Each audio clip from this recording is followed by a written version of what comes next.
2-2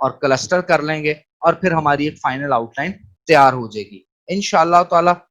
کوشش یہ کریں گے نیکسٹ لیکچر میں کوئی اور نیا ٹاپک ہو اور وہ اسٹوڈنٹس جو یہ ریکوائر کرتے ہیں کہ جی انٹروڈکشن باڈی کے پیراگراف لکھنے کی ٹیکنیکس اس پہ بھی بات کریں گے, وہ بھی انشاءاللہ سارے کا سارا پروسیس آپ سے شیئر کریں گے. Wish you best of luck. Thank you very much. اللہ حافظ.